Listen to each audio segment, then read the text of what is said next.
ప్రార్థన చేసుకుందాం.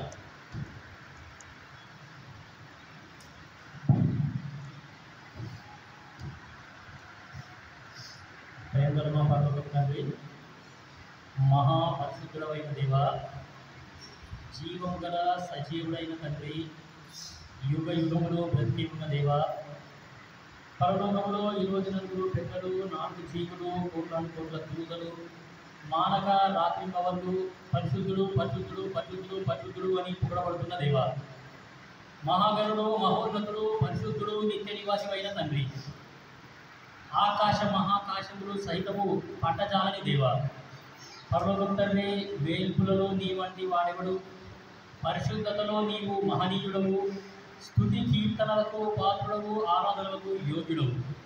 పరలోకం తండ్రి, మీ ప్రియకుమారుడు మా సొంత రక్షకుడైన యేసుక్రీస్తు ప్రభుల వారి నామమున మీ సన్నిధికి రావడానికి మాకు ఇచ్చిన సమయం కొరకు, అవకాశం కొరకు హృదయపూర్వకంగా మిమ్మల్ని స్తుతిస్తున్నాం.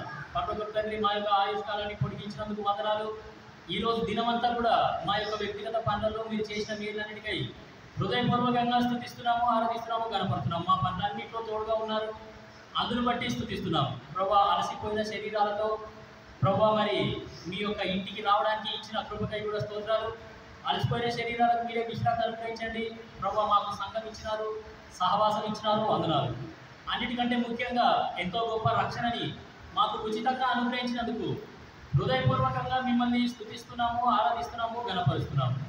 పరలోకం తండ్రి, మీరు మా పట్ల కలిగిన ఉద్దేశాలన్నిటికై, సంకల్పాలన్నిటికై మీకు వెలులేని వందనాలు, స్తుతులు, స్తోత్రాలు తెలియజేసుకుంటూ వస్తున్నాం. ఏపీసీ ప్రార్థనా మందిరాన్ని బట్టి స్తోత్రములు, ఈ సంఘ వ్యవస్థాపకులను బట్టి స్తోత్రములు, సంఘ అభివృద్ధి కొరకు ప్రయాసపడ్డ వాళ్ళని బట్టి స్తోత్రములు, ఈ ప్రాంతంలో సువార్త ప్రకటించి ప్రభు మరి సంఘాన్ని ఈ స్థాయికి తీసుకొని వచ్చిన మీ ప్రియులందరినీ బట్టి హృదయపూర్వకంగా స్తుతిస్తున్నాం. 1952 సంవత్సరం నుండి ఇక్కడ ఈ యొక్క దీపస్తంభాన్ని మీరు నిలబెట్టినందుకు హృదయపూర్వకంగా స్తుతిస్తున్నాం. ప్రభు మరి బైబిల్ స్టడీ కొరకు మమ్మల్ని తీసుకొని వచ్చినందుకు స్తోత్రాలు, మీ ఇంటికి క్షేమంగా తీసుకొని వచ్చినందుకు స్తోత్రాలు. ప్రభు మరి ఇంకను ఎంతోమంది రావాలనే ఉద్దేశంతో ఉన్నారు, వాళ్ళకు కూడా మార్గంలో ఉన్న వాళ్ళని మీరు త్వరపెట్టి క్షేమంగా తీసుకొని వస్తారని నమ్మి స్తుతిస్తూ వస్తున్నాం. పరలోకం తండ్రి, నాయన మరి మేమేం నేర్చుకోవాలో అది మాకు నేర్పిస్తారని నమ్మి స్తుతిస్తున్నాం. మీ ఇంటికి వచ్చే ఏ ఒక్కరు కూడా ఖాళీగా వెళ్ళకుండా సహాయం చేయండి. పరలోకం తండ్రి, మా పట్ల మీరు కలిగిన ఉద్దేశాలన్నిటికై, సంకల్పాలన్నిటికై హృదయపూర్వకంగా మిమ్మల్ని స్తుతిస్తున్నాము, ఆరాధిస్తున్నాము, గణపరుస్తున్నాము. పరలోకం తండ్రి, మరి మీ ఇంటికి వచ్చి కొన్ని సిద్ధపాటు పనులు చేయడానికి కృప చూపించినారు, వందనాలు. వాళ్ళకి రావాల్సిన ప్రతిఫలం కూడా అనుగ్రహించండి. మీ ఇంట్లో రాత్రి పూట కావలి కాస్తున్న మీ ప్రియులను బట్టి స్తోత్రములు. ప్రభు మరి వాళ్ళకి రావాల్సిన ప్రతిఫలం కూడా అనుగ్రహించవలసిందిగా కోరుతూ వస్తున్నాం. పరలోకం తండ్రి, ఇప్పుడు మేము పాటలు పాడుతున్నాం, పాడే పాటలలో మాకు సహాయం చేయవలసిందిగా కోరుతూ వస్తున్నాం. వాక్య ధ్యానం విషయంలో సహాయం చేయండి. కరెంట్ని, మైక్ని ప్రభు మరి అన్నింటినీ మీ యొక్క ఆధీనంలో పెట్టుకోవాల్సిందిగా కోరుతూ వస్తున్నాం. పరలోకం తండ్రి, మరి ఆయన పాటలు మంచిగా మేము నేర్చుకునేలాగున, మంచి రాగము దాని అర్థాన్ని గ్రహిస్తూ మేము ఇక్కడ పాటలు పాడేలాగున మాకు మీరు సహాయం చేస్తూ రావాల్సిందిగా కోరుతూ వస్తున్నాం. పరలోకం తండ్రి, మరి నాయన ఈ యొక్క కూడికని మా కొరకు దీవెనకరంగా, ఆశీర్వాదకరంగా చేయండి. వారమంతా సోమవారం నుండి ఇప్పటి వరకు మీరు చేసిన మేలన్నిటికై హృదయపూర్వకంగా మిమ్మల్ని స్తుతించి, ఆరాధించి, గణపరుస్తూ వస్తున్నాం. పరలోకం తండ్రి, ఈ యొక్క కూడిక ద్వారా ఒక విషయమైనా, ఒక మాట అయినా మేము నేర్చుకునేలాగున మాకు మీరు సహాయం చేస్తూ రావాల్సిందిగా కోరుతూ వస్తున్నాం. పరలోకం తండ్రి, అన్ని విధాలుగా చేసిన మేలన్నిటికై స్తోత్రాలు. వచ్చే మీ యొక్క ప్రియుల హృదయాలని తెరవండి, కళ్ళు తెరవండి, మనోనేత్రాలు వెలిగించండి, మనసులు తెరవండి, చెవులు తెరవండి. మరి నాయన నూతనమైన విధానంలో మమ్మల్ని దర్శించవలసిందిగా కోరుతున్నాం. నీ ధర్మశాస్త్రంలోని ఆశ్చర్య సంగతులు మేము చూసేలాగున మా కన్నులు తెరవవలసిందిగా కోరుతూ వస్తున్నాం. పరలోకం తండ్రి, మమ్మల్ని అందరినీ మీ దయగల హస్తాలకు అప్పచెప్తున్నాం. సైతాన్ని, వాడి అనుచరులని ప్రభు మరి వాడి కార్యాలని, వాడి యుక్తిని, వాడి కుయుక్తిని విశ్వాసంతో మేము యేసునామమున గద్దిస్తున్నాము, బంధిస్తున్నాం. పరలోకం తండ్రి, దౌర్భాగ్యుడైన నన్ను కూడా మీ ప్రజల మధ్యలో మీ క్షేమంగా తీసుకొని వచ్చినందుకు స్తుతిస్తున్నాం. ప్రభు మరి నన్ను కూడా మీ శిరోచాటన మరుగుపరచండి. శిలువ వేయబడ్డ యేసుక్రీస్తు ప్రభువు మాత్రమే ఇక్కడ కనబడేలాగా సాయం చేయవలసిందిగా కోరుతూ వస్తున్నాం. ప్రభు మరి సంఘం మీది, వాక్యం మీది. ప్రభు మరి పరిశుద్ధాత్మను అనుగ్రహించేది మీరు, దర్శించేది మీరు, సంధించేది మీరు, ఆకర్షించేది మీరు, జీవితాలు మార్చేది మీరు, హృదయాలు మార్చేది మీరు, రక్షణ నిశ్చయత అనుగ్రహించేది మీరు. పరలోకం తండ్రి, దౌర్భాగ్యుని, ఎన్నిక లేని వాడిని, బుద్ధి లేని వాడిని ప్రభు మరి నా పట్ల మరి నాయన మీరు నాకు వరము తలాంతు అనుగ్రహించింది కూడా మీరే. పరలోకం తండ్రి నన్ను వాడుకుంటుంది కూడా వీడిది. సమస్తము మీ నామ మహిమ నిమిత్తమై జరిగేలాగా సహాయం చేస్తారని నమ్మి స్తుతిస్తూ నిర్గమాకాండము 34:10 మా మధ్యలో నెరవేర్చండి. పరలోకం తండ్రి మార్కు సువార్త 7:37 సహాయం చేయవలసిందిగా కోరుతూ వస్తున్నాం. పరలోకం తండ్రి మీ మంచితనాన్ని మేము చూడాలనుకుంటున్నాం. దయచేసి మీ మంచితనాన్ని మాకు చూపించవలసిందిగా కోరుతూ యేసుక్రీస్తు ప్రభుల వారి నామమున స్తుతించి ప్రార్థించి అడిగి వేడుకుంటున్నాం తండ్రి. ఆమేన్.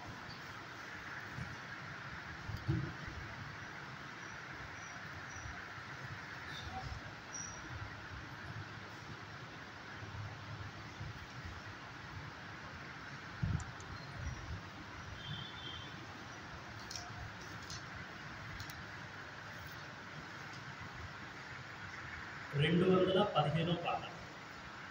భజింపరండి ప్రభు యేసుని ఆత్మ సత్యములతో ప్రేమమయుని పరమ తండ్రిని. 5 చరణాలు ఉన్నాయి. సో 5 చరణాలు ఉన్నాయి. 215 పాట. పాత పుస్తకం అయితే 213. ఈ యొక్క పాట పాడుతూ మనం దేవుణ్ణి స్తుతిస్తాం.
सृष्टिकर्ता के सागिना पड़े को सृष्टिकर्ता के पतिये पराली प्रभु येसुनी आत्मा सत्य बुलको प्रेम मयूरी परमातंद्री पतिये पराली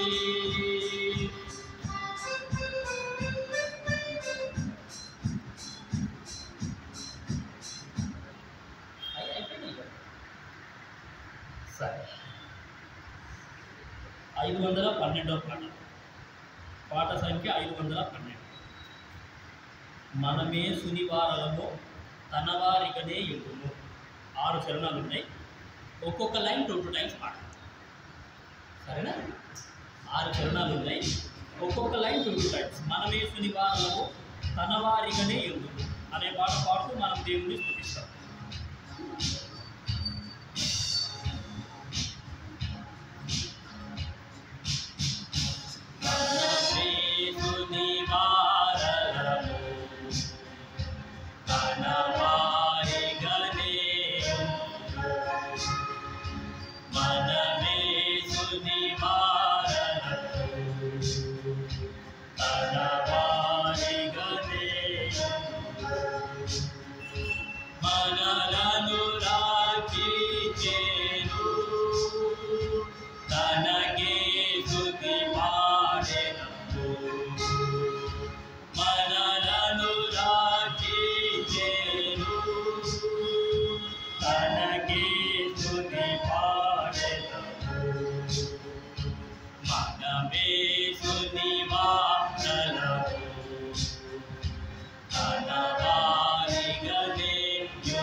చూడగా వెలుగు కలిగేను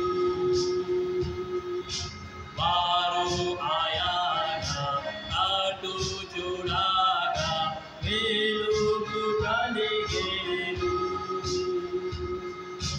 మనలను తానే వెలిగించెను తన వాక్యము ద్వారానే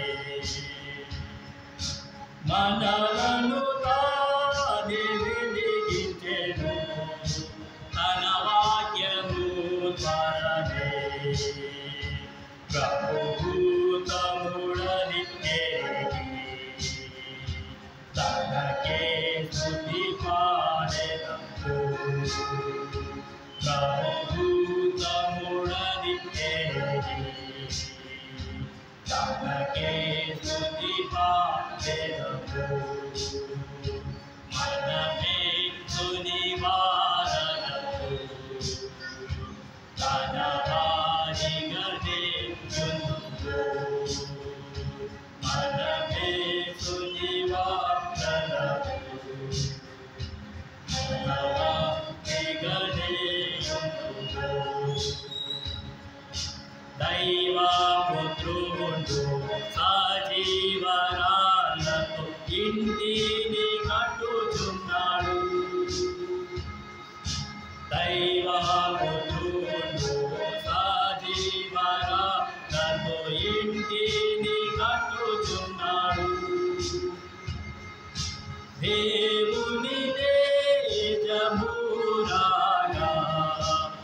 మహిమతో నిండే గృహము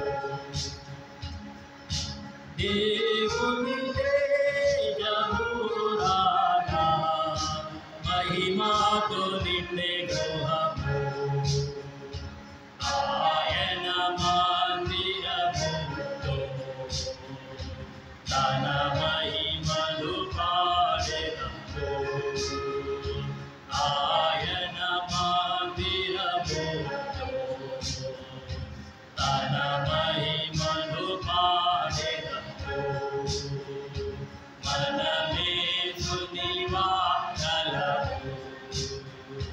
తన వారిగనే యుందుము మనమే సునివాసలము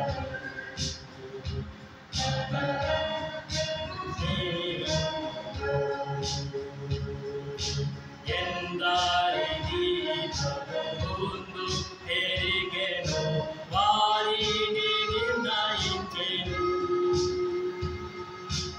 ఎందరిని ప్రభువును ఎరిగెను వారిని నిర్ణయించెను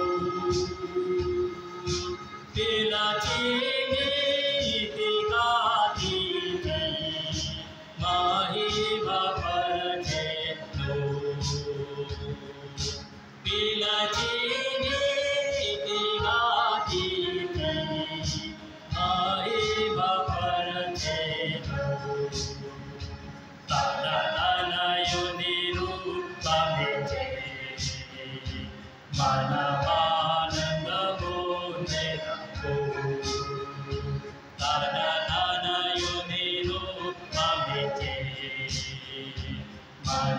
మనమానందము నెరపు మనమే సునివాసలము తన వారిగనే యుందుము మనమే సునివాసలము తన వారిగనే యుందుము పూర్ణ మహిమతో మన ప్రభు యేసు దూతలతో వచ్చును పూర్ణ మహిమతో మన ప్రభు యేసు దూతలతో వచ్చును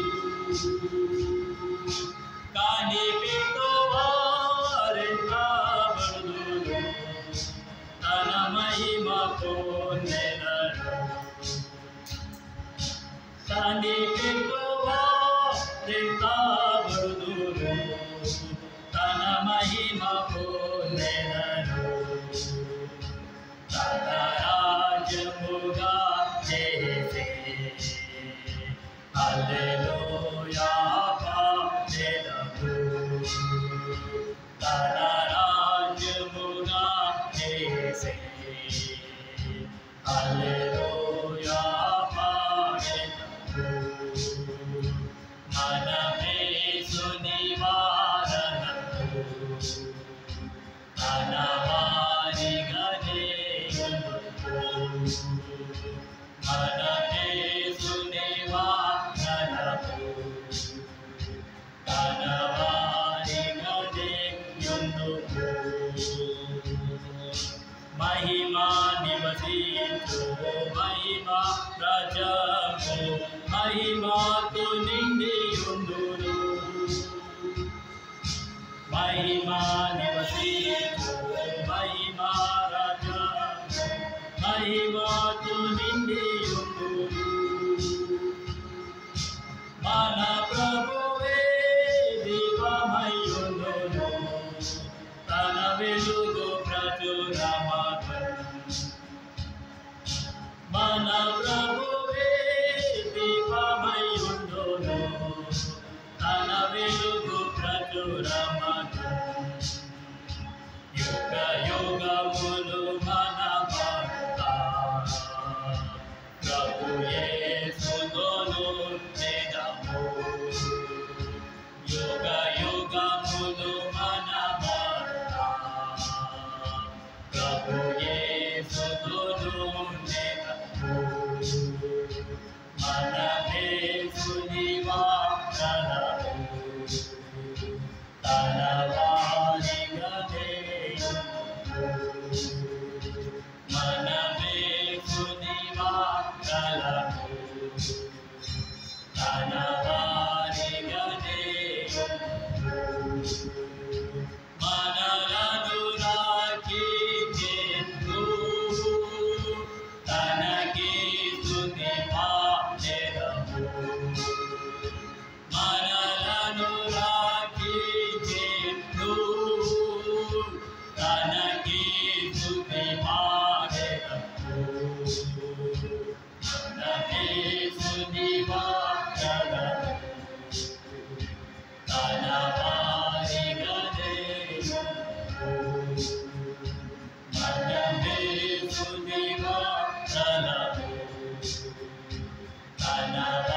గ్రంథ వాగ్దానములన్నీ నావి. తెలుగు, హిందీ, ఇంగ్లీష్. హిందీ ఉందా? Okay, Telugu and English. గ్రంథ వాగ్దానములన్నీ నావి, తెలుగు, ఇంగ్లీష్.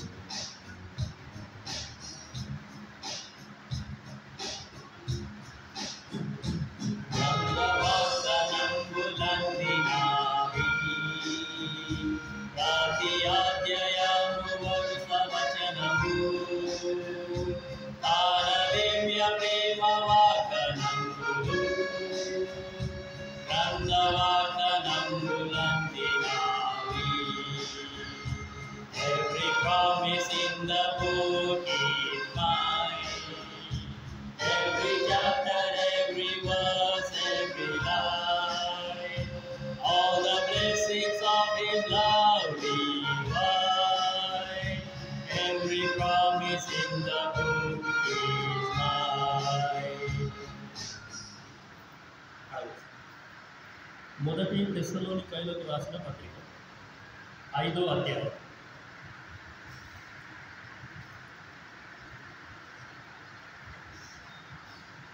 మొదటి తెస్సలోనికైలకు రాసిన పత్రిక అందులో 5వ అధ్యాయము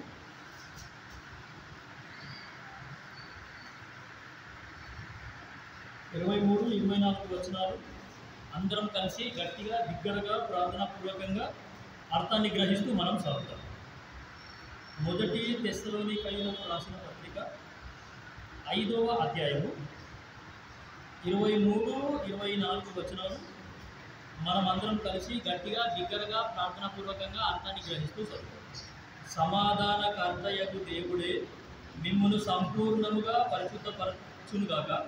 మీ ఆత్మయు జీవమును శరీరమును మన ప్రభువైన యేసుక్రీస్తు రాకడయందు నిందారహితముగాను సంపూర్ణముగాను ఉండునట్లు కాపాడబడునుగాక.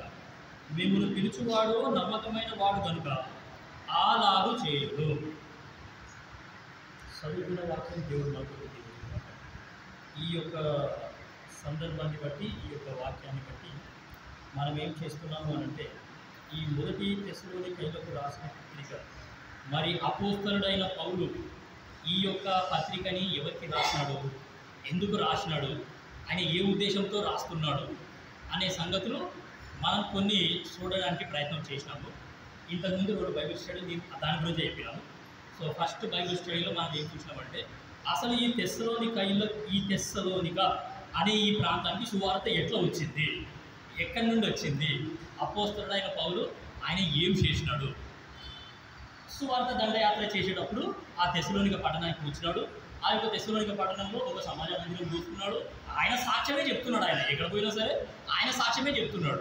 ఆయన ఒక యూదుడు అయ్యుండి, ఊరిన ఆయన నేను కూడా యూదుడే, గమాలీయుల పాదంలో యుద్ధ నేను విద్యాభ్యాసం చేసినాను, మీకంటే మంచిగా ధర్మశాస్త్రం నాకు తెలుసు, ధర్మశాస్త్రం ఉన్నందు నేను నిష్ట కలిగిన వాడిని అని చెప్పేసి ఆయన సాక్ష్యం చెప్తూ ఉంటే కొద్దిమంది రక్షింపబడతారు.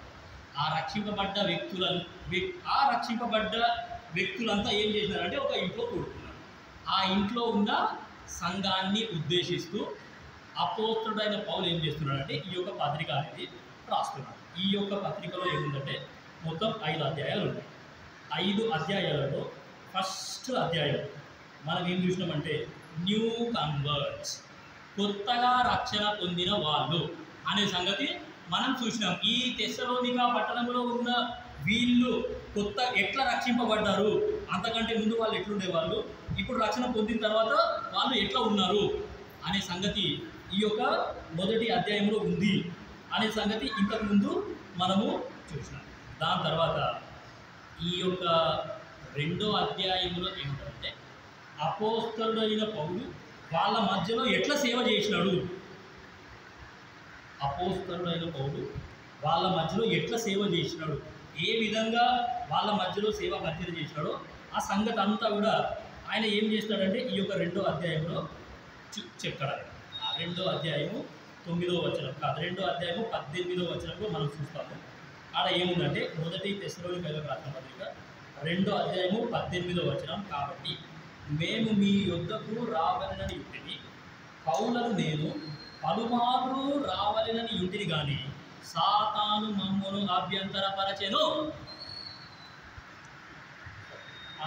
ఏ సంఘం అయితే అక్కడ ఏర్పాటయ్యిందో ఆ ఇంట్లో కూడుకుంటున్న వాళ్ళ దగ్గరికి అపోస్తలుడైన పౌలు వెళ్ళాలి, నేను ఖచ్చితంగా వెళ్ళాలి, వాళ్ళ దగ్గరికి వెళ్ళాలి, ఎట్టి పరిస్థితుల్లో నేను వాళ్ళ దగ్గరికి వెళ్ళాలి, వాళ్ళ మధ్యలో పరిచయం చేయాలి అని చాలా ఆశ, చాలా ఆతృత కలిగి ఉన్నాడు.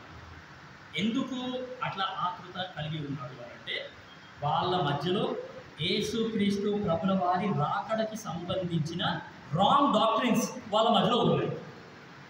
తప్పుడు బోధలు లేకపోతే తప్పుడు సిద్ధాంతాలు, యేసుక్రీస్తు ప్రభుల వారి రాకడకు సంబంధించిన తప్పుడు సిద్ధాంతాలు వాళ్ళ మధ్యలో ఉన్నాయి. ఆ యేసుక్రీస్తు ప్రభుల వారి రాకడకు సంబంధించిన సరి అయిన మార్గం నేను వాళ్ళకి వెళ్ళి చెప్పొస్తాను. ఆ సరి అయిన విధానం ఏంది, అసలు యేసుప్రభు రాకడ గురించి వాక్యంలో మనం ఏ విధంగా చదవాలి, అది ఎట్లా ఉంటుంది అనే సంగతి వాళ్ళకు చెప్దాము అనే ఉద్దేశంతో చాలాసార్లు నేను నేరుగా వెళ్ళి చెప్తా, ఆ సంఘంలో నిలబడి నేను వాక్యం చెప్తాను అని పౌలు యొక్క ఉద్దేశం ఉంటే సాతానుడు అభ్యంతరపరిచినాడు. అర్థమవుతున్నాడు? సాతానుడు ఏం చేసినాడు? అభ్యంతరపరిచినాడు. సో ఈ సైతాన్ గాడు ఎటువంటి వాడంటే ఎవరైతే దేవుని పరిచర్య పట్ల మంచిగా ఆశ ఆత్మత కలిగి ఉంటారో వాళ్ళందరినీ అణచివేసేస్తాడు. అర్థమవుతుందా? సైతాన్ గాడు ఏం చేస్తాడు? ఎవరికైతే సబ్జెక్టు మంచిగా తెలుసో, ఎవరైతే అందరికీ అర్థమయ్యే విధానంగా మంచిగా వాక్యం ఎవరైతే చెప్తారో, వాక్యంలో ఉన్న మర్మాలు ఎట్లా తెలియజేయాలో ఆ మర్మాలన్నీ వాళ్ళకి తెలుసు, ఆ మర్మాలన్నీ సంఘానికి చెప్పాలి అనే ఉద్దేశం ఎవరికైతే లోపల ఉంటుందో అలాంటి వాళ్ళని సైతాన్ వాడు అణచివేసేస్తాడు. ఆ వాని నోరు కూడా తెరవనియడు. అసలు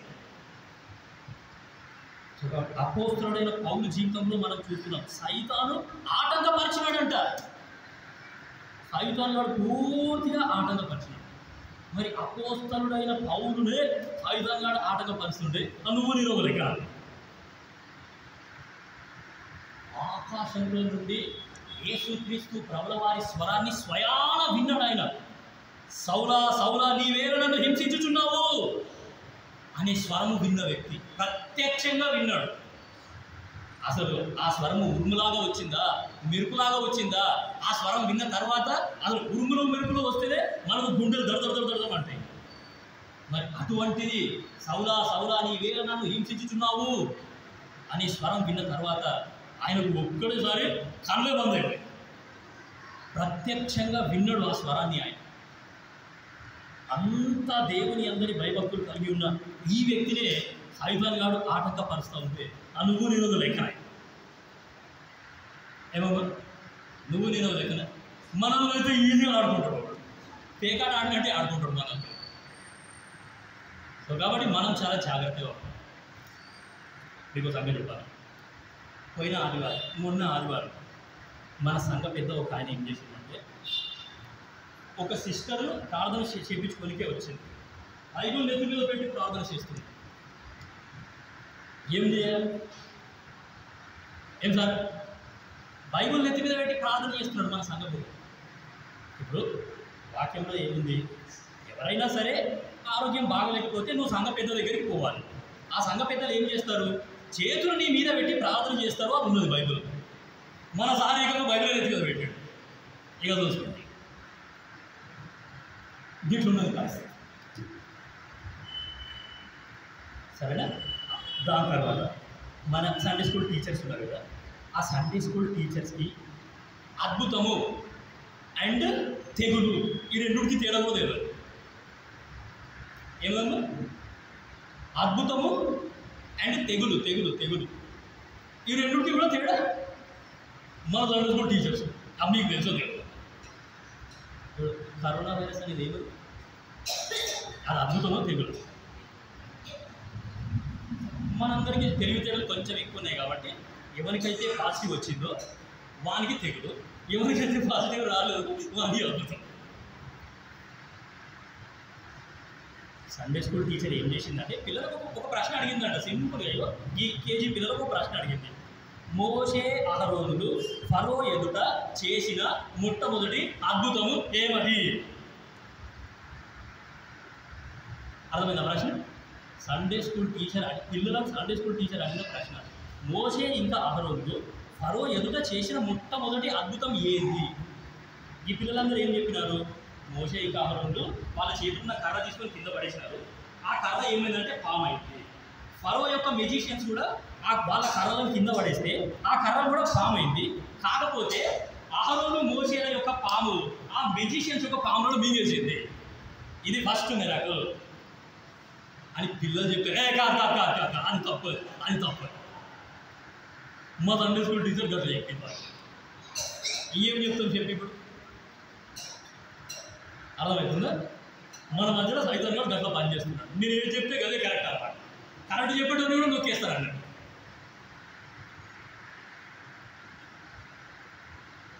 అందుకే మనము ఈ లోకంలో జీవిస్తున్నప్పుడు చాలా జాగ్రత్తగా మనం జీవించాలి. ఫస్ట్ ఈ వాక్యం తెలుసుకోవాలి. ఇది తెలుసుకున్నోడే బలంగా ఉంటాడు, స్థిరంగా ఉంటాడు, నిలకడగా ఉంటాడు, క్రీస్తులోనే ఉంటాడు. వాడు అవన్నీ కనిపెడతాడు అనమాట. సైతాన్ కార్యాలు ఏమయ్యి, దాని తర్వాత క్రీస్తు కార్యాలు ఏమయ్యి, ఇవన్నీ కనిపెడతా ఉంటారు. సో కాబట్టి మొదటి తెస్సలోనికైలకు రాసిన పత్రిక 2వ అధ్యాయంలో ఏముంది అని అంటే, అపోస్తలుడైన పౌలు ఆయన వాళ్ళ మధ్యలో ఎటువంటి పరిచర్య చేశాడో అది రాస్తున్నాడు. రాస్తుంటే ఆయనకు చాలా ఆశ ఉంది, వాళ్ళ మధ్యలోకి వెళ్ళి మళ్ళీ వాక్యం చెప్పాలి, నేను 2వ వాక్యం గురించే పోయి చెప్తాను. అందుకే మనం ఇంతకుముందు చూసినాం, ప్రతి అధ్యాయంలో యేసు ప్రభు యొక్క 2వ రాకడ గురించిన ప్రస్తావన ఇందులో ఉంటుంది. ప్రతి అధ్యాయంలో మీరు 2వ తెస్సలోనికైలకు రాసిన పత్రిక చదివినా అందులో 3 అధ్యాయాలు ఉంటాయి. ఆ 3 అధ్యాయాలలో కూడా యేసు ప్రభు రాకడ గురించి ఉంటుంది ఖచ్చితంగా. సో కాబట్టి యేసుక్రీస్తు ప్రభుల వారి రాకడకు సంబంధించిన రాంగ్ డాక్ట్రిన్స్, తప్పుడు బోధలు, తప్పుడు సిద్ధాంతాలు వాళ్ళ మధ్యలో ఉన్నాయి. కాబట్టి ఆ తప్పుడు సిద్ధాంతాలని సరిచేద్దామనే ఉద్దేశంతోనే అపోస్తలుడైన పౌలు వాళ్ళ మధ్యలో పోతా అంటే సైతాన్ గాడు మాత్రం ఒకటి పోనీయట్లేదు. సో మనం ఆత్మీయంగా అర్థం చేసుకునేది ఏంటంటే, సంఘంలో ఎవరైతే టాలెంటెడ్ పర్సన్స్ ఉన్నారో వాళ్ళని సైతాన్ గాడు గురిపిటి ఎక్కనియడు. గుర్తుపెట్టారు. ఎవరైతే టాలెంటెడ్ పర్సన్స్ లేరో మనకు అర్థమయ్యేటట్టు చెప్పాలంటే, ఏమీ లేని ఆకు ఎగిరెగిరి పడుతుంది అన్నట్టు. సబ్జెక్ట్ ఏమి ఉండదు లోపల, కానీ ఎగురుతారు అన్నమాట. నేను నిలబడతాను, నాకెందుకు ఈ వాక్యం నువ్వు, నాకు బలవర్తమానమే కావాలి. ఏం కావాలి? బలవర్తమానమే కావాలి. బైబుల్ స్టడీ వద్దు. బైబుల్ స్టడీలో 6 మందే వస్తున్నారు. బైబుల్ స్టడీ అసలు ఆదివారం ఏదేమైనా సరే ఆదివారం రోజు నిలబడతారు. బైబిల్ స్టడీలో నిలబడ, సంఘ ప్రార్థనలో కూడా నిలబడ, రాత్రి ప్రార్థనలో అసలు ఆదివారం రోజే కావాలి అందరికి. అర్థమవుతుందా? అసలు నేను ఏమనుకున్నా అంటే, పోయిన ఆదివారం నేను ఇక్కడికి వచ్చిన, నాకు ఎక్కడ పరిచయం ఇవ్వలేదు, నేను ఇక్కడికి వచ్చినాను. సేవకుడు ఎట్లాగో లేడు కదా, ఎప్పుడో నుంచి వస్తారేమో, 4 మాటలు విందాము అనే ఉద్దేశంతో నేను ఈడికి వస్తే ఆ ఎప్పుడోకి జాడకి వచ్చింది మనలో ఉన్నారా?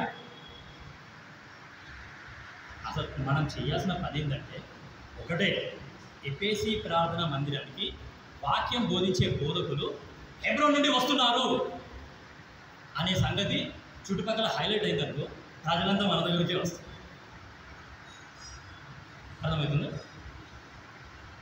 ఎఫెసీ ప్రార్థనా మందిరానికి వాక్యం బోధించే బోధకులు ఎక్కడి నుంచి వస్తున్నారు?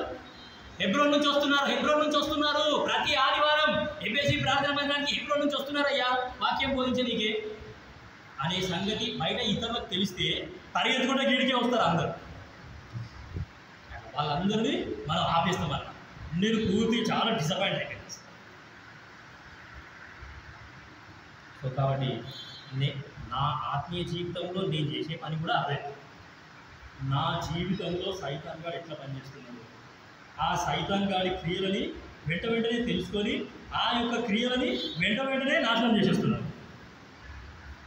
అర్థమవుతుందా? రక్షణ పొందిన విశ్వాసి యొక్క జీవితంలో సైతాన్ గాడు ఖచ్చితంగా పనిచేస్తాడు. వాడు పని చేయకపోతే వాడికి పాలన చేస్తూ ఉండేది. నేను ఎంబీఏ చేసేటప్పుడు కూడా అట్లనే అయ్యాను. నాతో పాటు రూమ్లో ఇంకొక పర్సన్ ఉండేది. 2 యవనస్తులు ఉన్నాము ఒక రూమ్. ఆ యవనస్తుడు కూడా హెబ్రోన్కే వచ్చినాడు. కొంతకాలం మేము హెబ్రోన్కే వెళ్తున్నాము, అన్ని కూడికలకు అటెండ్ అవుతున్నాము. ఒక 3 నెలలు అయిపోగానే ఏమైందంటే ఆ యవనస్తుడు ట్రాక్ తప్పిపోయాడు. నాతో పాటు ఉన్న యవనస్తుడు ట్రాక్ తప్పిపోయాడు. అంటే ఆ ఎబ్రోన్లో ఏమేమి పరిస్థితులు ఉన్నాయి, అక్కడ ఎట్లా సమస్యలు ఉన్నాయి, అవన్నీ తెలుసుకున్నాడు. తెలుసుకొని ఆయన ఏం చేసినాడు, వేరే డినామినేషన్ కోర్స్ స్టార్ట్ చేశాడు. 1 వారం చూసినాను, 2 వారాలు చూసినాను, 3 వారాలు చూసినాను. 3వ వారం నేను ఆ పర్సన్కి అడిగినాను, ఏంది నువ్వు రావట్లేదు, హెబ్రోన్కి రావట్లేదు ఎందుకు అని అంటే చెప్పుడు స్టార్ట్ చేశాడు. బాబు హెబ్రోన్లో ఓవరడని సమస్యలు ఉన్నాయి, ఓవరడన్ని ప్రాబ్లమ్స్ ఉన్నాయి, ఇవన్నీ చూసి తట్టుకోవడం నా వల్ల కూడా అయితే లేదు, నేను అందుకే వేరే డినామినేషన్ పోతున్నా. స్ట్రేట్ ఫార్వర్డ్గా నేను ఒక మాట చెప్పిన, నువ్వు రూమ్ ఖాళీ చేసి వెళ్ళిపో, నువ్వు నా రూమ్లో ఉండడానికి వీలు, I don't want to stay with you, నీతో పాటు కలిసి నేను ఉండలేను, నా వల్ల కాదు, దయచేసి ప్లీజ్ నువ్వు రూమ్ వెకేట్ చేసి స్ట్రేట్ అవే చెప్పేసి. వాడేం చేసినట్టే, మేము హెబ్రోన్లో యూత్ చాలామంది ఉంటారు, నాకు అప్పటికే కొద్ది మందితో పరిచయం ఏర్పడ్డాయి. ఆ యూత్ దగ్గరికి పోయి చెప్పేసాడు, హృదయ రంజన్ బ్రదర్ నాకు రూమ్లో నుంచి వెళ్ళిపోమన్నాడు, ఎవరైనా నాకు ఆశ్రయం ఇవ్వండి, వేరే రూమ్లోకి, మీ రూమ్లలో జాగుంటే నాకు ఆశ్రయం ఇవ్వండి అని అన్నాడు. అప్పుడు మిగతా యవనస్తులంతా నా దగ్గరికి వచ్చినారు, బ్రదర్ ఏమైంది ఎందుకంటే చేసినారు ఎందుకనే రూమ్లో నుంచి వెళ్ళిపోమన్నాడు. నా ఆత్మీయ జీవితం పడిపోతుంది అంటే నేను ఒప్పుకుంటున్నా. అదర్ డినామినేషన్కి వెళ్తున్నాడు, సరే రాత్రి పండుకునేటప్పుడు ఇద్దరం కలిసే పండుకుంటాం ఒకటే రూమ్లో. ఆ పండుకునేటప్పుడు ఇక అదే సోది పెడతాడు. ఇక ఈరోజు మా దగ్గర ఆ పాట పాడింది, అట్లా వాక్యం చెప్తున్నారు, వాక్యం చెప్తుంటే ప్రజలంతా సపోర్ట్ కొడుతున్నారు, ప్రజలంతా హల్లెలూయా అంటున్నారు, హోసన్నా అంటున్నారు, గుండెలు అదిరిపోయినాయి బ్రదర్, మాకు ఎంతో గొప్ప ఉజ్జీవంగా ఉంది. చెప్పడా ఖచ్చితంగా చెప్తాడు. అందుకే నేను రూమ్లో నుంచి వెళ్ళిపోమన్నాను. I don't want to stay with you, నీతో నేను నన్ను నా ఆత్మీయ జీవితంలో నుంచి పడేసే ప్రయత్నం ఎవరు చేసినా సరే అది నాకు వెంటనే అర్థమైపోతుంటుంది. లోపల పరిశుద్ధాత్మ దేవుడు ఉన్నాడు, ఆ పరిశుద్ధాత్మ దేవుడు నాకు చెప్తాడు. సో కాబట్టి అటువంటి కార్యాలకు నా వ్యక్తిగత జీవితంలో ఇప్పుడు నేను చేస్తుంది కూడా అదే, ఇప్పుడు కూడా నేను అదే పని చేస్తుంది. సైతానుడు నా జీవితంలో ఎట్లా పనిచేస్తున్నాడో అవన్నీ నేను వెంటనే కనుక్కొని వాడి కార్యాలన్నింటినీ వెంటనే నాశనం చేస్తున్నాను. హెబ్రోన్లో ఏ బ్రదర్ కూడా నాకు సపోర్ట్ చేయలేడు అసలు. ఒక్కడే ఒక బ్రదర్ నేను చేసింది కరెక్ట్ అని చెప్పాడు, మీరు చేసింది చాలా మంచి పని బ్రదర్, ఐ ఎంకరేజ్ యూ అని అన్నాడు ఆయన. ఎందుకు అనంటే 3 సంవత్సరాల నుండి ఇదే స్థలంలో ఉండి మంచిగా వాక్యం నేర్చుకున్నాడు, చాలా అద్భుతంగా అన్నీ నేర్చేసుకున్నాడు, ఆయన ఫౌండేషన్ చాలా స్ట్రాంగ్గా ఉంది. ఆత్మీయ జీవితానికి స్ట్రాంగ్ ఫౌండేషన్ వేసేదే హెబ్రోన్ చర్చ్. ఇక్కడ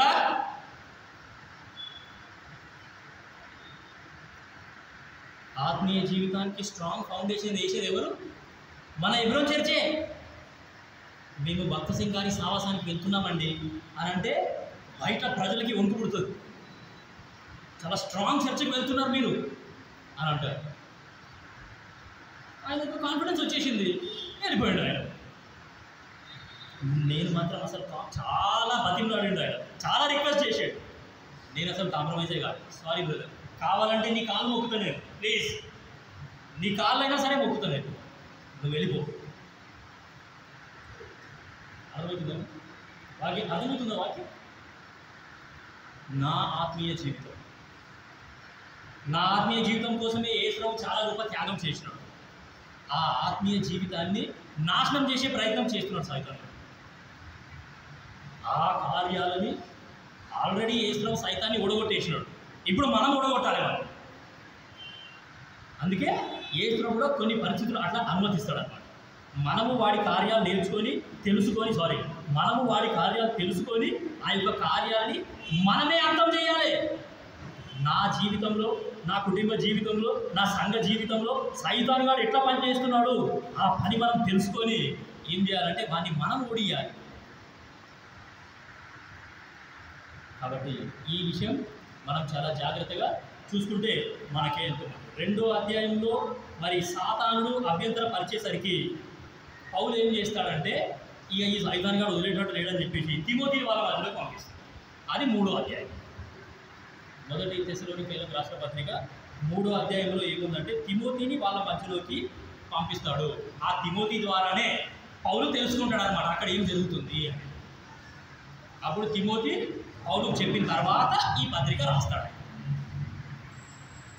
4వ అధ్యాయంలో ఏముందంటే how to live A Holi life in Christ, not out side Christ. క్రీస్తుకు వెలుపల పరిశుద్ధ జీవితం అనేది లేదు, క్రీస్తు లోపల ఇన్ క్రైస్ట్, యేసు క్రీస్తు ప్రభుల వారి లోపల పరిశుద్ధమైన జీవితం జీవించడం ఎట్లా అనే సంగతి మనము 4వ అధ్యాయంలో చూస్తాం. దాని తర్వాత 5వ అధ్యాయంలో ఏముంటుందంటే preparing for the second coming of the Yesu Kristu ప్రభుల వారి 2వ రాకడ కొరకు నేను ఎట్లా సిద్ధపడాలి అనే సంగతి ఈ యొక్క 5వ అధ్యాయంలో మనము.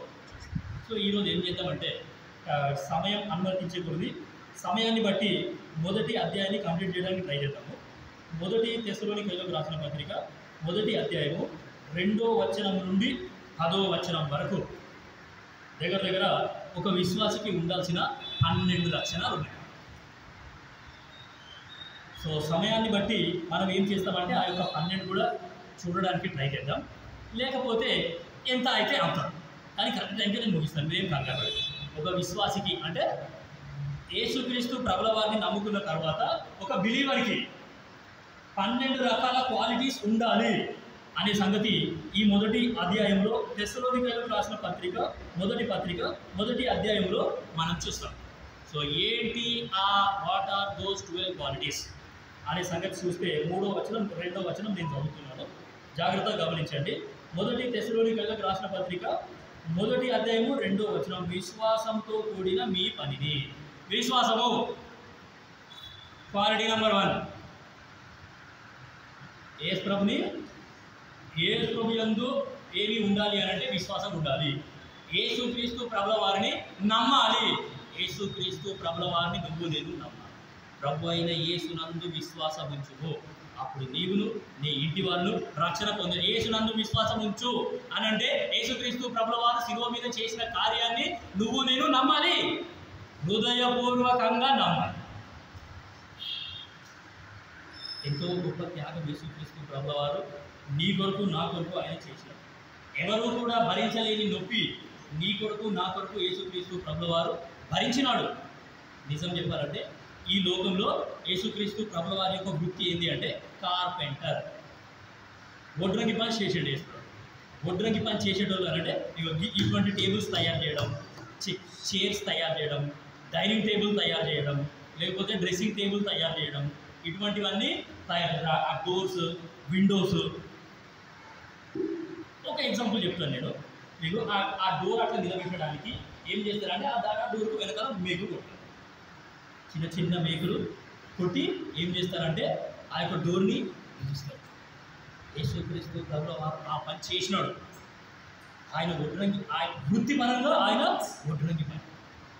ఆ మేకు కొడితే ఆ మేకు ఎంత గట్టిగా గుచ్చుకుంటుందో, ఎంత గట్టిగా అని దానికి అనుకపోతుందో, ఆ మేకు కొట్టిన తర్వాత ఆ తలుపు అనేది ఎంత స్టిఫ్గా ఉంటుందో యేసుక్రీస్తు ప్రభువుకి మంచిగా తెలుసు. ఇప్పుడు యేసుప్రభు చేతులకి కాళ్ళకి ఏం కొట్టినారు? మేకులే కొట్టినారు. ఆ అనుభవం యేసుక్రీస్తు ప్రభువుకి ఖచ్చితంగా తెలుసుంటుంది. మూలతోని నేను గట్టిగా ఒక తలుపుని బిగిస్తే ఎంత గట్టిగా బిగుసుకపోతుంది ఆ యొక్క తలుపు. యేసుక్రీస్తు ప్రభువు వారు నీ కొరకు నా కొరకు ఆ శిలువ మీద బిగుసుకపోయాడు. అది తీసుకోనికి కూడా రావడం చాలా కష్టం. ఎన్ని సంవత్సరాలు ఉంటుందో ఆ తలుపు అట్లా ఒక్కసారి కొడితే. ఇనుప మేకులతోని యేసుక్రీస్తు ప్రభువు వారిని ఆ శిలువ మీద అట్లా ఎక్కించారు. ఎంతో గొప్ప త్యాగం చేసి యేసు ప్రభు నీ కొరకు నా కొరకు. ఆ త్యాగాన్ని ఎవరైతే అనుభవిస్తారో ఆ వ్యక్తులు ఏం చేస్తారంటే వాళ్ళ ఆత్మీయ జీవితాన్ని చాలా జాగ్రత్తగా కాపాడుతారు. వాళ్ళు చులకనగా అసలు తీసుకోరు. గుర్తుపెట్టుకోండి. విశ్వాసము ఎందుకో చెప్తున్నాము ఇవన్నీ అంటే ఫస్ట్ క్వాలిటీ, యేసుక్రీస్తు ప్రభువు వారు నా కొరకే చనిపోయాడు, నా కొరకే ఆయన రక్తం కార్చినాడు. ఆయనకు అన్నీ తెలుసు. మేకులతోని కొడితే ఎట్లా ఉంటుందో ఆయనకు తెలుసు, కొరడాలతోని కొడితే ఎట్లుంటుందో ఆయనకు తెలుసు, ముఖం మీద ఉమ్మేయించుకుంటే ఎట్లుంటుందో ఆయనకు తెలుసు. యేసుక్రీస్తు ప్రభువారు శిలువ మీద చేసిన కార్యాన్ని నువ్వు విశ్వసించాలా? ఆయన నా కొరకే చేసినాడు, నా కొరకే చనిపోయినాడు, నా కొరకే శిక్ష అనుభవించినాడు. సో దాన్ని విశ్వాసము అని. సో దాని తర్వాత యేసుక్రీస్తు ప్రభువారిని నమ్ముకున్న తర్వాత కూడా మనం ఏం చేయాలంటే విశ్వాసంతోనే బతకాలి. ఇప్పుడు నేను చదువుకుంటున్నా, నేను చదువుకున్న తర్వాత నాకు ఉద్యోగం వస్తుందని గ్యారంటీ ఉందా లేదా? లేదు, ఖచ్చితంగా లేదు. ఎందుకంటే నాకంటే మంచిగా చదువుకున్న మస్తు మంది ఉన్నారు. సరే, ఆ ఉద్యోగ విషయంలో కూడా నేను ఏం చేస్తానంటే యేసుక్రీస్తు ప్రభుల వారి మీదనే నమ్ముతా, ఆయననే నమ్ముకుంటా. ఏ మనుషుల చుట్టూ నేను తిరగను. నా ఉద్యోగ విషయంలో కూడా నేను అదే చేసాను.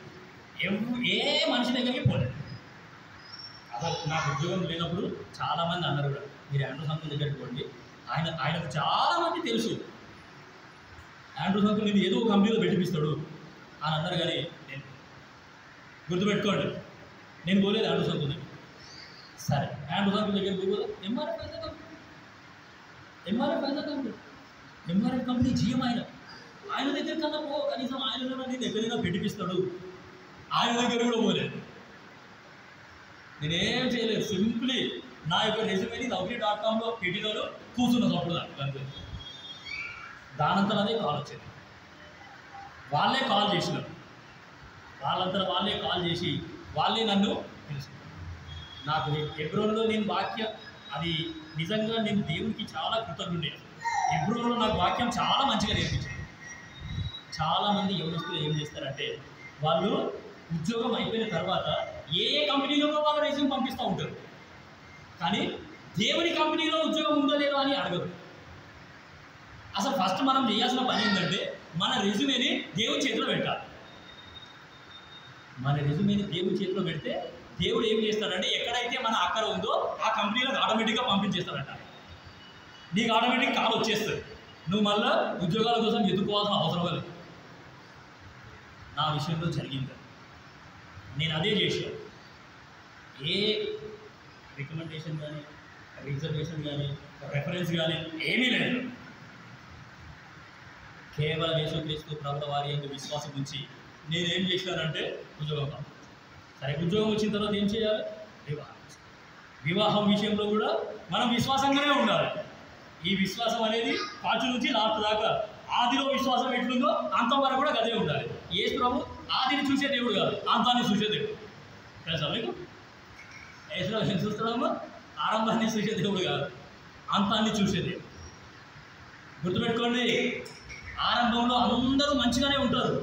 ఆరంభంలో అందరికీ ఊపు ఉంటుంది, అందరికీ జీవం ఉంటుంది, అందరికీ ఉద్యోగం ఉంటుంది. నేను యేసు ప్రభు కోసం ఇది చేస్తా, అది చేస్తా, అది చేసేస్తా, ఇది చేసేస్తా, నేనే పుడిగును, నా కూడా మించిన పుడిగి ఇంకొకటి లేడు అన్నట్టే ఉంటాడు. కానీ యేసు ప్రభు చూసేది ఆదిని కాదు, అంతాన్ని. అందుకే మరణము వరకు నమ్మకముగా ఉండుము. అర్థమైందా? మన విశ్వాసం ఎక్కడి వరకు ఉండాలి? మరణము వరకు నమ్మకముగా ఉండుము. ఆదిలో ఏ విశ్వాసం అయితే స్టార్ట్ అయిందో లాస్ట్కి వచ్చేసరికి కూడా అదే విశ్వాసం. చూసిందా? సో కాబట్టి ఫస్ట్ క్వాలిటీ యేసుక్రీస్తు ప్రభుల వారిని నమ్ముకున్న వ్యక్తికి ఉండాల్సిన ఫస్ట్ క్వాలిటీ ఏంటి అంటే విశ్వాసము. సో విశ్వాసం గురించి చెప్పాలంటే ఇంకా చాలా విషయాలు చెప్పచ్చు. భక్త సింగ్ తాతనే ఉన్నాడు, ఆయన అయితే జేబులో రూపాయి లేదు, పెద్ద పెద్ద కాన్వకేషన్లు నడిపించాడు.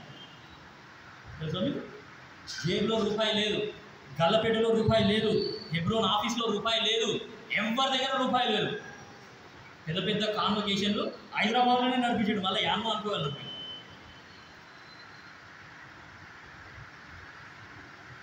అయ్యగారు వంటలు చేయలేదు, లంచ్కి టైం అయిపోయింది, ప్రజలందరూ ఆకలితో ఉన్నారు, ఏం చేద్దామో అర్థం అవ్వట్లేదు అని అంటే భక్త సింగ్ తాత ఒకటే మాట చెప్పాడు, అందరినీ కూర్చోమనండి, భోజనాలకి అందరినీ కూర్చోమనండి, ఏం కాదు, ఆకులు ఉన్నాయి కదా ఇస్తరాకులు సర్వ్ చేసేయండి అందరికీ.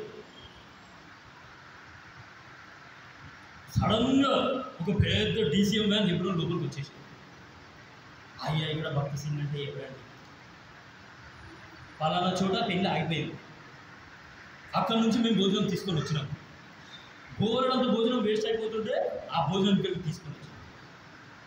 ప్రజలందరూ షాక్ అయిపోయింది, ఏంటిది? ఏదైనా సరే మనం అక్కడి నుంచే నేర్చుకున్నాం కాబట్టి అదే ఉండాలి. మన మధ్యలో పరిస్థితి ఎట్లుందంటే, మనం స్పెషల్ మీటింగ్లు పెట్టుకోవాలి అంటే మన దగ్గర ఎన్ని ఉన్నాయి? ఇప్పుడు ఉన్నాయా? మన దగ్గర సరిపోను ఉన్నాయా? లేదు. ఆ సరిపోను ఉన్నాయంటేనే మనం స్పెషల్ మీటింగ్లు పెడతాం. లేదంటే ఏం చేద్దామంటే అనౌన్స్ చేద్దాం, వీడికి చేసి సమర్పించుకోండి సమర్పించుకోండి సమర్పించుకోండి అనౌన్స్ చేస్తే ఇంకా కొన్ని వస్తాయి. వచ్చిన తర్వాత కూడా మళ్ళీ డిసైడ్ చేద్దాం, మటనా చికెనా లేకపోతే పప్పు చారా. అర్థమవుతుందమ్మ వాక్యం? ఇప్పుడు గీదర్ని ఏమంటారు? విశ్వాసం ఆడాలి. మన విశ్వాసం దేని మీద ఆధారపడ్డది? ఇప్పుడు నా జేబు నిండా పైసలు ఉంటే అమ్మ, గల్లబిడ్డ నిండా పైసలు ఉంటే అమ్మ చేసుకోవచ్చు, లేకపోతే అసలు ఏమైంది మరి విశ్వాసం? అందుకే యేసుక్రీస్తు ప్రభువు వారు చూసేది స్టార్టింగ్ని కాదు, ఎండింగ్ని చూస్తాను. నేను అంతవరకు లాస్ట్ వరకు ఎట్లున్నాను అనే సంగతి యేసుక్రీస్తు ప్రభువు వారు. సరేనా? సో ఇప్పుడు మా చిన్న బాబు ఉన్నాడు, వానికి ఇప్పటికీ 12 సార్లు, నాకు తెలిసి ఇంకా 12 కంటే ఎక్కువ సార్లు వచ్చి ఉంటుంది ఫిట్స్, జ్వరము ఫిట్స్, జ్వరము ఫిట్స్, జ్వరము ఫిట్స్, జ్వరము ఫిట్స్. మేమే దవాఖాన్ల చుట్టూ తిరిగి మస్తు అలసిపోయినాం అసలు. ఆ దవాఖాన్ల చుట్టూ తిరగలేక మేము ఇక అసలు నిజాన్ని చెప్పాలంటే నేను అప్పుల బాధ అయిపోయాను. అసలు దాఖలు అయితే 5 ఏళ్ళ దాకా ఉంటుంది, అది 6 ఏళ్ళ దాకా ఉంటుంది, 8 ఏళ్ళ దాకా ఉంటుంది, 9 ఏళ్ళ దాకా ఉంటుంది. అట్లనే యెషయా 41:12 చదవండి. 41:12 41:12.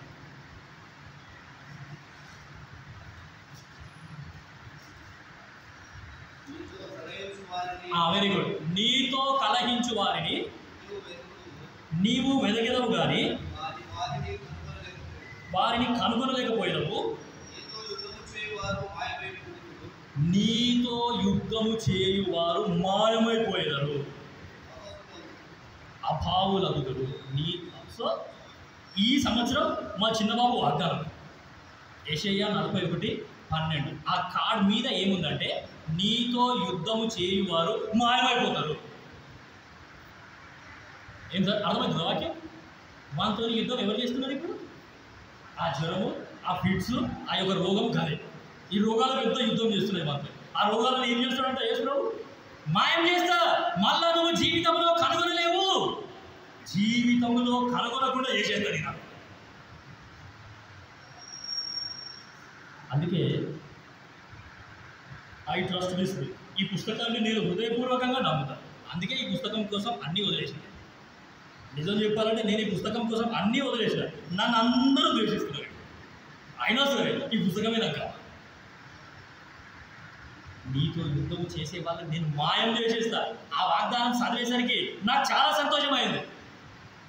నేను హృదయపూర్వకంగా దేవుణ్ణి ఆరాధన చేసినాను. ప్రభువా థ్యాంక్ యూ.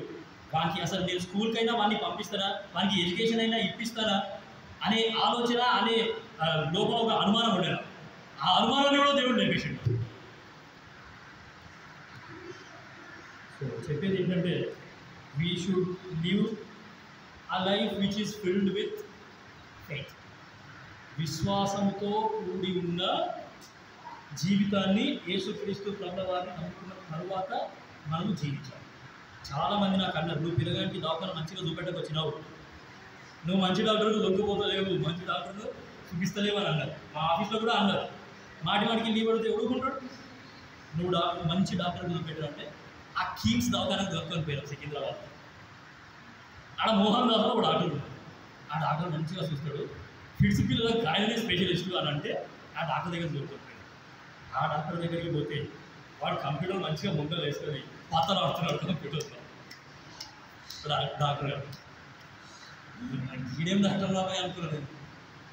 ఆయన ఒకటే మాట చెప్పినాడు, ఇది చాలా చిన్న సమస్య, ఇంత చిన్న సమస్య ఇంత దూరం వచ్చినావు నువ్వు పిల్లగాన్ని అసలు బయటికి దింపకూడదు. నువ్వు ఇంత దూరం ఎందుకు వచ్చినావు నన్నే దించేట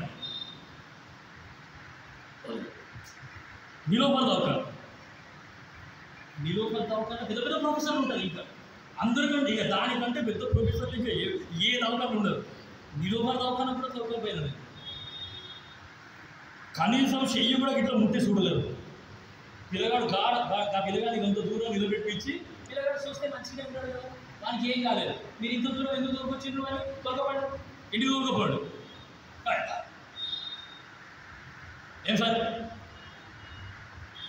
గట్లు ఉంటుంది. మనుషుల మాటలు పట్టుకొని కూర్చుంటే గిట్లనే ఉంటుంది. కానీ ఈ సంవత్సరం దేవుడు నాకు వాగ్దానం ఇచ్చిన తర్వాత నాకు చాలా సంతోషమైంది. వాళ్ళు ఇప్పుడు స్కూల్లో కూడా జాయిన్ చేస్తారు. ఇప్పటి నుండి మన ఎడ్యుకేషన్ ఎవరు కూడా ఆపలేరే. కంటిన్యూస్గా వాడు స్కూల్కి వెళ్తూనే ఉంటాడు. అర్థమవుతుందా? సో కాబట్టి లైఫ్ ఫిల్డ్ విత్ ఫెయిత్ అనేది యేసుక్రీస్తు ప్రభువారు నీ లోపల నా లోపల. సో ఈ యొక్క విశ్వాసం అనేది ఆదిలో ఎట్లా ఉందో అదే విశ్వాసాన్ని లాస్ట్ వరకు కొనసాగించాలి అనేది యేసుక్రీస్తు ప్రభువారి యొక్క. మనం లాస్ట్ వరకు అదే విశ్వాసంతో రావాలి. మొదటి తెస్సలోనికైయులకు రాసిన పత్రిక 1వ అధ్యాయము 2వ వచనం నేను చదువుతున్నాను. విశ్వాసంతో కూడిన మీ పనిని, ఏదైనా పని చేస్తున్నాము అని అంటే ఆ పని విశ్వాసాన్ని బట్టి చెయ్యాలి. ప్రతిఫలము చూసే మనుషులు ఇస్తారు అని కాదు, కానీ నన్ను చూస్తున్న దేవుడు ఇస్తాడు ప్రతిఫలం అనే ఉద్దేశంతో చేయాలి. చర్చిలో చాలామంది చాలా పనులు చేస్తున్నారు. వాళ్ళు ఎందుకు పని చేస్తున్నారో ఇక వాళ్ళకే తెలియాలి. కానీ మనం ఎందుకు పని చేయాలి అని అంటే, నేను దేవుని మందిరంలో పని చేస్తున్నాను, ఆ యొక్క పనిని నా దేవుడు చూస్తున్నాడు, నాకు ప్రతిఫలం ఇచ్చేవాడు ఆయన, ప్రతిఫలం ఆయన యొద్ద నుండి ఎదురు చూడాలా. అంతేగాని మనుషులు నన్ను మెచ్చుకోవాలా, మనుషులు నన్ను ఇక కొంచెం ఉన్నతమైన స్థాయికి తీసుకొని పోవాలి అనే సంగతి ఉండదు. ఒకటి ఫస్ట్ క్వాలిటీ విశ్వాసం. విశ్వాసంతో కూడిన మీ పనిని, ప్రేమతో కూడిన మీ ప్రయాసము. రెండో క్వాలిటీ ఏంటంటే ప్రేమ. ఫస్ట్ క్వాలిటీ ఏంటి?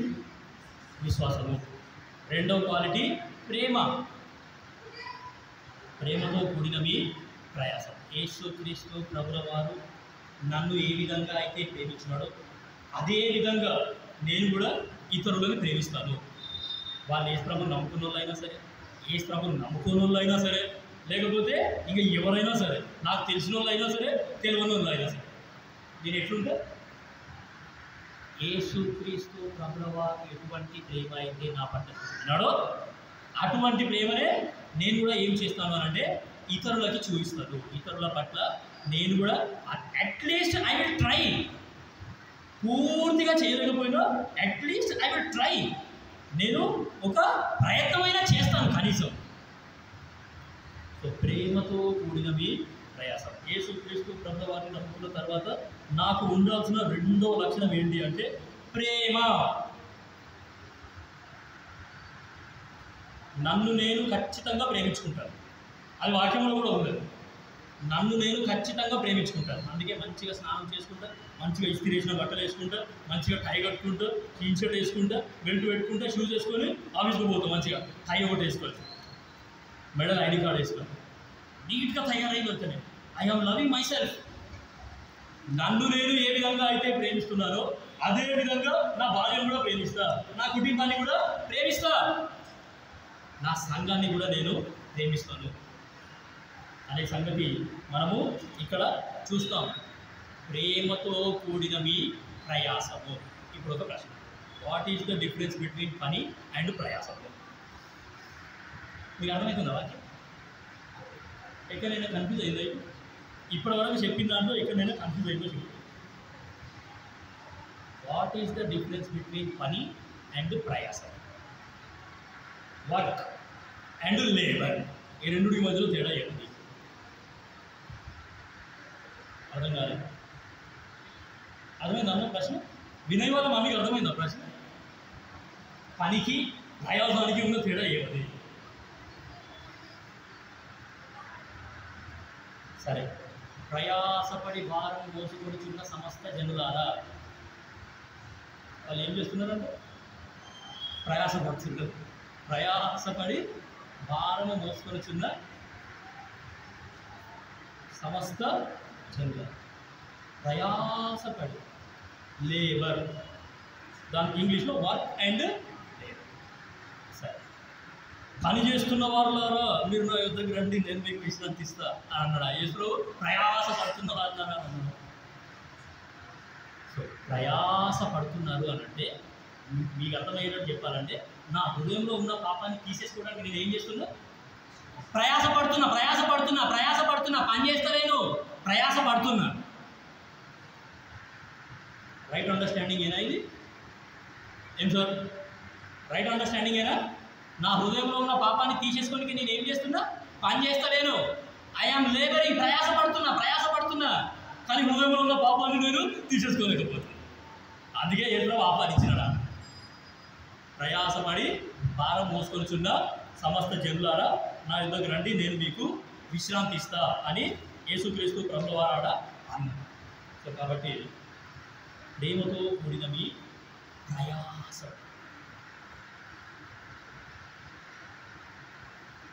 యేసుక్రీస్తు ప్రభువారిని నమ్ముకున్న తర్వాత ఒక విశ్వాసకి ఉండాల్సిన మొట్టమొదటి లక్షణం అనేది ఏమి అంటే విశ్వాసము. ఏ విషయంలో అయినా సరే ఫస్ట్ విశ్వాసం ఉండాలి. రెండవది ఏంటి అంటే ప్రేమ. నన్ను నేను ఏ విధంగా అయితే ప్రేమించుకుంటున్నానో అదే విధంగా ఇతరులను కూడా నేను ప్రేమించాను. అసలు బైబిల్లో చాలా స్ట్రిక్ట్ వార్నింగ్స్ ఉంది. తెలుసుకున్న వ్యక్తి మాత్రం చాలా జాగ్రత్తగా ఉంటాడు.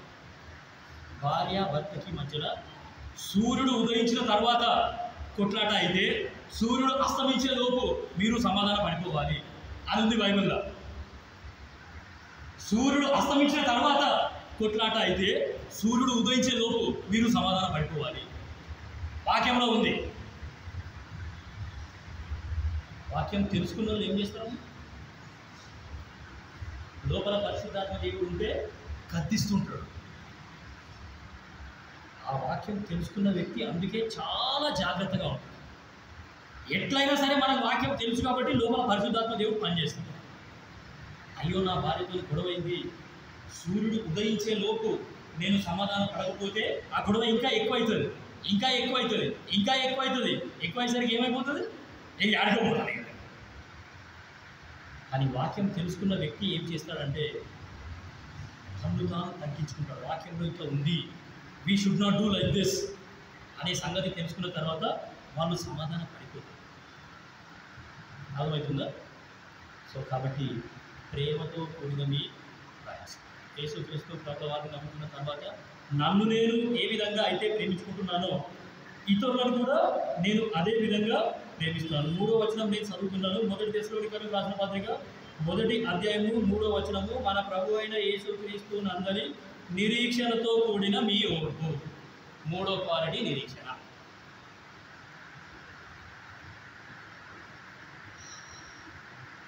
Hope filled life. యేసుక్రీస్తు ప్రభుల వారితో నేను ఉన్నాను అని అంటే ఐ హ్యావ్ ఎ హోప్. నాకు ఒక నిరీక్షణ ఉన్నది. ఆ నిరీక్షణను ఆధారం చేసుకొనే నేను బతుకుతాను. అంతేగాని ఇంకా వేరే దేని మీద కూడా నేను దృష్టి పెట్టను. ఇప్పుడు ఇంతకుముందు నేను ఒకటి చెప్పినాను, నేను చదువు మంచిగానే చదువుకుంటున్నాను, కానీ నాకు ఉద్యోగం వస్తుందన్న గ్యారంటీ ఉందా అని అంటే లోకంలో లోకస్తులంతా లేదు లేదు లేదు లేదు లేదు అని అంటారు. ఆ గ్యారంటీ ఇచ్చేది యేసు ప్రభు. దాన్నే నిరీక్షణ అని అంటాం. నేను 9వ తరగతికి ఫెయిల్ అయినా అసలు నేను 9వ తరగతి పాస్ కాదు.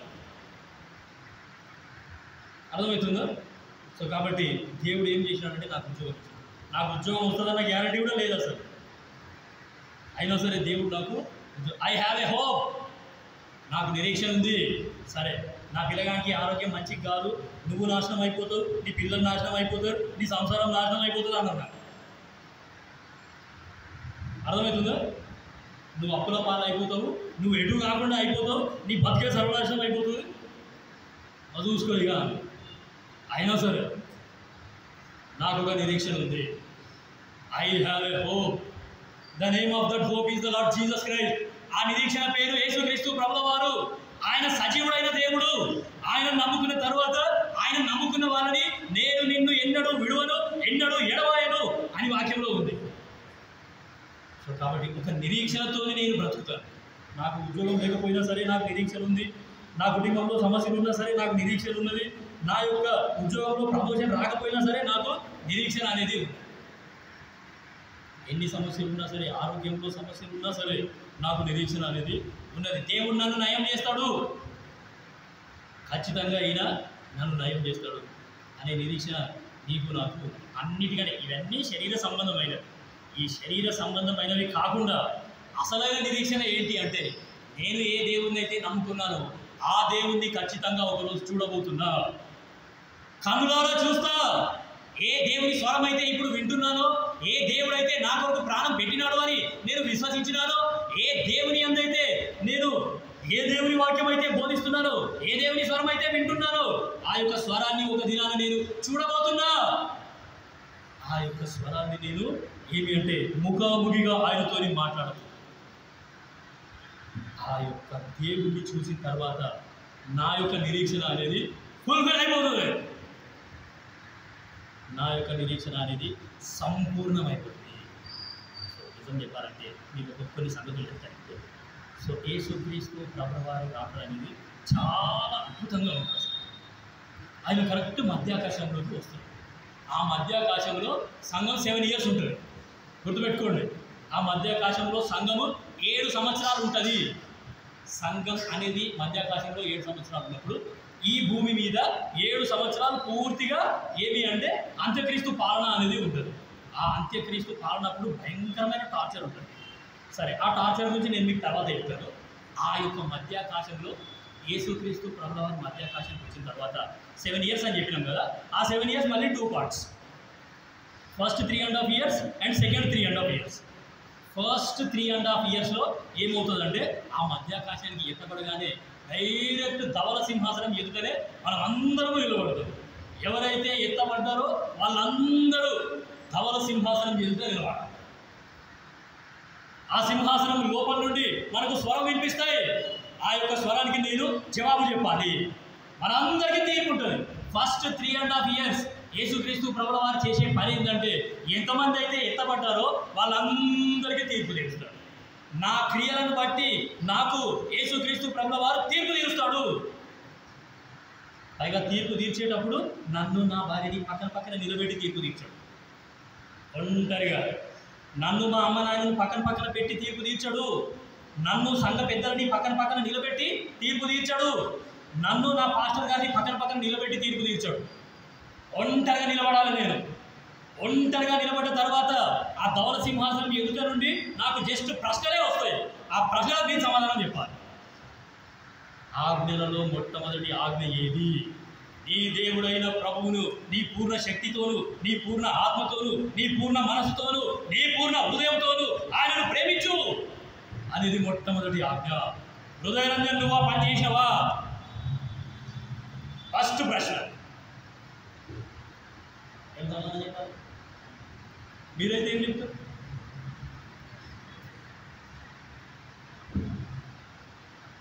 ఇది తప్ప ఏముండదు. నోటి మీద ఏ వేసుకున్నాడు తప్ప ఇంకేమీ ఉండదు. రోజుకు 24 గంటలు ఉంటే 10th portion 2 గంటల 40 నిమిషాలు. ఇచ్చిన వాను నాకు రెండో ప్రశ్న ఏం చెప్తాను?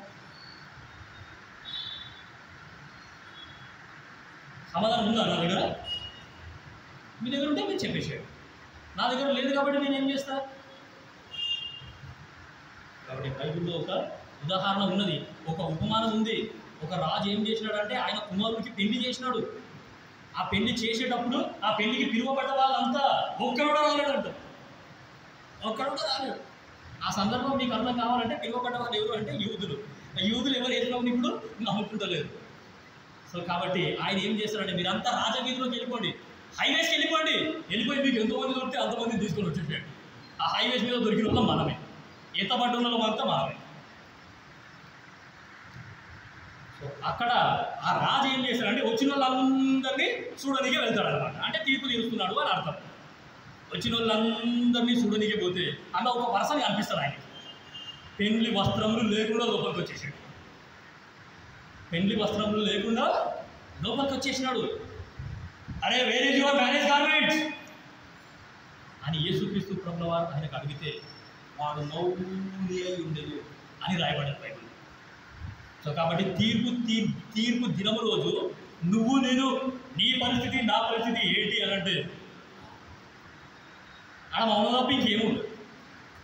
నేను పెద్ద పెద్ద కార్యాలు చేస్తున్నా, ఎక్కడో పరిచయం చేస్తూ అక్కడ పోతున్నా, ఆడబోయి వాక్యం చెప్పొస్తున్నా, ఈడబోయి వాక్యం చెప్పొస్తున్నా, దేశాలే తిరుగుతున్నా, రాష్ట్రాలే తిరుగుతున్నా, ఇంటర్నేషనల్ స్పీకర్ అయిపోయినా లేదు, చాలా ఘన కార్యాలు చేస్తున్నా, చాలా మంచి నీతి క్రియలు చేస్తున్నా అంటున్నారు.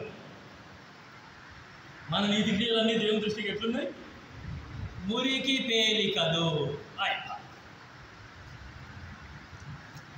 అర్థమవుతుందా మీకు వాక్యం? యేసుక్రీస్తు ప్రభువు వారి రాక అసలు ఆ మధ్యాకాశానికి వెళ్ళేసరికి ఆ ధవల సింహాసనం ఎదుగుతూనే ఉంటాం మనం. అసలు నాకు ఇప్పటికి కూడా భయమే అవుతుంది. ఫస్ట్ ప్రశ్న ఏమొస్తుంది, నేను ఏం సమాధానం చెప్పాలి? ఆయన అడిగే ప్రశ్నలకు నా దగ్గర సమాధానం ఉందా అని. 3.5 yearsలో ఎత్తపడ్డ వాళ్ళందరినీ దేవుడు తీర్పు.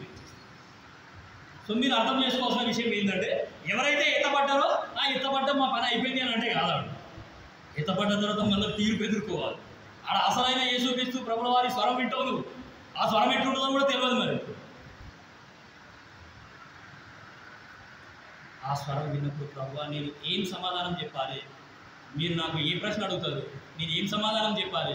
నేనేమో అందరికీ సాక్ష్యం చెప్పుకుంటూ పోతున్నాను. నేను ఏ కోసం అన్ని వదిలేసిన ఇంకా బీసీసీ అని సాక్ష్యం చెప్తున్నా ఊరంతా. మా నీతి క్రియలన్నేమో నీ దృష్టికి మురికి పీరికాయి. నేనేం సమాధానం చెప్పాలి?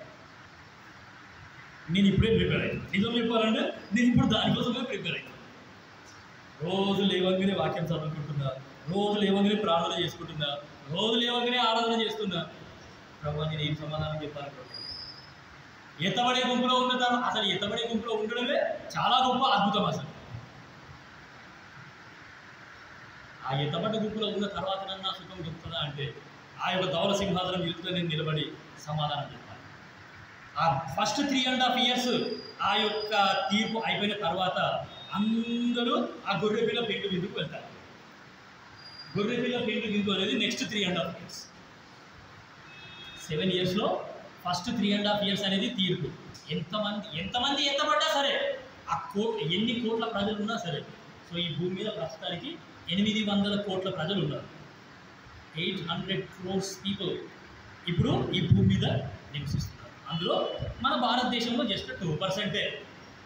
140 కోట్ల జనాభా అంటే అందులో 2%, 2,80 lakhs. అది భారతదేశంలో నుండి 2,80 మంది ఎత్తబడతారు. మిగతా దేశాలలో ఎంతమంది ఎత్తబడ్డా సరే అందరికీ 3.5 yearsలో తీర్పు అనేది అయిపోతుంది. ఆ తీర్పు అయిపోయిన తర్వాత ఆ యొక్క గొర్రెపిల్ల పెళ్లి విందు అనేది యేసుక్రీస్తు ప్రభుల వారి పెళ్లి. ఈ యొక్క ఎత్తబడ్డ సంఘంతో, సార్వత్రిక సంఘంతో ఆ యేసుక్రీస్తు ప్రభుల వారి పెళ్లి అనేది ఉంటుంది. 3.5 years. ఆ పెళ్లి విందు చాలా అద్భుతంగా ఉంటుంది. గొర్రెపిల్ల పెళ్లి విందు ఈ రోజుల్లో పెళ్లి చూస్తే ఒకరోజు మహా అంటే 2 రోజులు. ఈరోజు పెళ్లి అయ్యింది, మళ్ళీ రేపు రిసెప్షన్ ఉంది అని అంటే వాళ్ళిద్దరికి మస్తు జాస్ట్ వస్తుంది. రిసెప్షన్కి అంత చేసి ఎందుకు పెట్టుకున్నా, 2 రోజులు అయినాక పెట్టుకోవచ్చు కదా. నిన్ననే దినమంతా నిలబడి తింటే మళ్ళీ ఇప్పుడు రేపు నిలబడాలా? కానీ యేసుక్రీస్తు ప్రభువు వారి పెళ్లి అనేది 3.5 years. అసలు ఆ పెళ్లి నిజంగా ఎంత అద్భుతంగా ఉంటుందో, ఆ పెళ్లిలో ఏ పాటలు పాడతారో ఆ పాటలు ఎంత అద్భుతంగా ఉంటాయో, ఆ పాటలు వాయిద్యాలు వాయించే వాళ్ళు ఎంత అద్భుతంగా ఉంటారో. సాక్షాత్తు యేసుక్రీస్తు ప్రభువు వారే ఆయన పక్కనే నేను ఉంటాను. సో ఈ లోకంలో పెళ్లి జరుగుతుంటే ఎవరైతే పెళ్లి చేసుకుంటున్నారో మనం పోయి వాళ్ళకి గిఫ్ట్స్ ఇస్తాం. కానీ యేసుక్రీస్తు ప్రభువు వారి పెళ్లి గట్ల కాదు, ఆయననే మనకి గిఫ్ట్స్ ఇస్తాం. అర్థమవుతుందా? యేసుక్రీస్తు ప్రభువు వారి పెళ్లి అనేది ఆయననే మనకి గిఫ్ట్స్ ఇస్తాం. ధవల సింహాసనం ఎదుట ఎవరైతే కరెక్ట్గా సమాధానం చెప్పినారో, ప్రభువా నేను ఇట్లా చేసినాను, ఎస్ నువ్వు చెప్పిందన్నీ నేను చేసినాను, నీ ఆజ్ఞలన్నీ పాటించినాను, నువ్వు ఎట్లా జీవించమంటే అట్లా జీవించినాను, నీ చిత్తానుసారంగానే నేను జీవించినాను, నీ చిత్తానుసారంగానే నేను పనిచేసినాను. భక్త సింగ్ కాదు, నాకు తెలిసి ఆయనకు అసలు ఏ ప్రశ్నలు ఉంటాయి అనుకుంటా ధవల సింహాసనం లేదు. నో క్వశ్చన్స్ టు బ్రదర్ భక్త సింగ్. ఆయన దేవుని చిత్తాన్ని సంపూర్ణంగా చేసేసినాడు. ఎన్ని బహుమానాలు ఉంటాయో ఆయన కదా. మనం ఆయన పేరు చెప్పుకొని బతుకుతున్నాం అంతే. ఆయన లేక జీవించింది లేదు, ఆయన లేక వాక్యం చదివింది లేదు, ఆయన లేక వాక్యం ధ్యానించింది లేదు, ఆయన లేక వాక్యం బోధించింది ఏమీ లేదు. సో కాబట్టి యేసుక్రీస్తు ప్రభువారి ఆ యొక్క 7 సంవత్సరాల మధ్యాకాశంలో ఉన్న 7 సంవత్సరాలు 2 parts. First 3.5 years, next 3.5 years. మీరు దానియేలు గ్రంథం 9వ అధ్యాయం ఇంటికి వెళ్ళి చదువుకోండి. అక్కడ వారము అనే పదం వాడబడుతుంది. వారము అంటే 7 years అని అర్థం. దాని తర్వాత అర్ధ వారము అని ఇంకో పదం ఉంటుంది. ఆ అర్ధ వారము అంటే 3.5 years అని అర్థం. సో మన దేవుని లెక్క ఎట్లుంటుందంటే దినములకు సంవత్సరం. వారము అంటే 7 days కదా, మన లెక్కల 7 days, కానీ దేవుని లెక్క 7 years. అర్ధవారము అనే పదం అక్కడ ఉంటుంది. అర్ధవారము అంటే 3.5 years అని అర్థం. సో కాబట్టి ఫస్ట్ 3.5 years అనేవి తీర్పు, నెక్స్ట్ 3.5 years గొర్రె పిల్ల విందు. ఆ విందులోనే వాని వాని క్రియల చొప్పున ప్రతి వానికి ఇచ్చుటకు నేను సిద్ధపరిచిన జీతము నా యొద్ద ఉన్నది. ఆయన ఏ జీతం అయితే నా కొరకు సిద్ధపరిచినాడో ఆ జీతాన్ని నాకు యేసుక్రీస్తు ప్రభువు వారు ఇస్తారు. అది ఎంతో అద్భుతమైన వివాహం. ఆ 7 సంవత్సరాలు అక్కడ అయిపోయిన తర్వాత ఈ యొక్క ఎవరైతే ఎత్తబడ్డారో ఆ గుంపు అంతటిని తీసుకొని దేవుడి భూమి మీదకి వస్తాడు. ఇక్కడ ఈ భూమి మీదకి. సో అట్లా వచ్చేటప్పుడు ఏం జరుగుతుందంటే దేవుని దూతలు ఆ అంత్యక్రీస్తుని పోరాడి ఆ అంత్యక్రీస్తుని పాతాళంలో మొత్తం తాళం వేసేస్తారు, లాకేసి పడేస్తారు, బంధించేస్తారు. 1000 సంవత్సరాలు బంధించేస్తారు. ఆ 1000 సంవత్సరాలు ఈ భూమి మీద యేసుక్రీస్తు ప్రభుల వారి యొక్క పాలన అనేది మనం చూస్తాం. ఆ పాలన కూడా యెరూషలేములో ఇజ్రాయెల్ దేశంలో ఆ యెరూషలేం మందిరంలో నుండే యేసుక్రీస్తు ప్రభుల వారి పాలన అనేది స్టార్ట్ అవుతుంది. ఆ యెరూషలేం మందిరమే ఆయన సింహాసనం. ఆ సింహాసనంలో నుండే యేసుక్రీస్తు ప్రభుల వారి 1000 ఏళ్ల పాలన అనేది స్టార్ట్ అవుతుంది. ఆ 1000 ఏళ్ల పాలన నుండే కన్నీరు లేదు, దుఃఖం లేదు, బాధ లేదు, ఏడుపు లేదు, ఏ నొప్పి లేదు, ఏ వ్యాధి లేదు. హాయిగా యేసుక్రీస్తు ప్రభుల వారితో ఆయన సమాధానకర్తయగు దేవుడు అనే మాట అక్కడ మనం నిజంగా చూస్తాం. అక్కడ నీకు పీస్ఫుల్ లైఫే ఉంటుంది, కానీ ఈ యొక్క టార్చర్ అనేది అసలు ఉండనే ఉండదు. శ్రమలు, ఇరుకులు, ఇబ్బందులు లేని రాజ్యం ఆ యొక్క 1000 ఏళ్ల పాలన. అందుకే మనము ఏమి అంటే దాని కొరకే ఇప్పుడు మనము సిద్ధం. ఒక చిన్న ఉదాహరణ చెప్పి నేను ఫినిష్ చేస్తాను. సో ఎందుకు ఇవన్నీ చెప్తున్నాము అని అంటే మీకు కొంచెం వాక్యం మంచిగా అర్థమవుతుంది, సరేనా? సో యేసు ప్రభువు వారిని నమ్ముకున్న తర్వాత కూడా నేను నా ఇష్టం వచ్చినట్టే జీవిస్తానంటే ఇక నువ్వు యేసు ప్రభువుని నమ్ముకొని ఏం కాదు. నువ్వు మాట్లాడే మాట తీరు మారకపోయా, నీ యొక్క ప్రవర్తన మారకపోయా, నీ యొక్క బుద్ధులు మారకపోయా, నీ రీతులు మారకపోయా, ఏమీ మారకపోయా. సో కాబట్టి మామూలుగా లోకంలో ఎవరైనా ఏం చేస్తారు, అందరూ మనుషులనే చూస్తూ ఉంటారు. మనమేమో యేసు ప్రభువుని నమ్ముకోగానే గల్లెగరేస్తాం కదా. సో అట్లనే విశ్వాసులు అందరూ కూడా గల్లెగరేస్తారు. వాళ్ళు గల్లెగరేసేదే చూస్తారని లోకస్తులు అంతా అనుకుంటారు, కానీ వాళ్ళకి అది ఏం చూడదు. వాళ్ళు మన ప్రవర్తన చూస్తారు. ఎవరైనా సరే యేసు ప్రభువుని నమ్ముకున్న వ్యక్తి యొక్క ప్రవర్తననే గమనిస్తారు. ఆ ప్రవర్తన గమనించిన తర్వాతనే వాళ్ళు మనం యేసు ప్రభువుని నమ్ముకోవాలా నమ్ముకోవద్దా అనే కంక్లూజన్కి వాళ్ళు వస్తారన్నమాట. సో కొద్దిమంది ఒక చర్చిలో కొద్దిమంది అదర్ బిలీవర్స్ అంటే అన్ని లెవెల్లో వాళ్ళు వచ్చి డిఎల్ మూడీ అనే దైవ దాసుడి దగ్గరికి వెళ్తారు.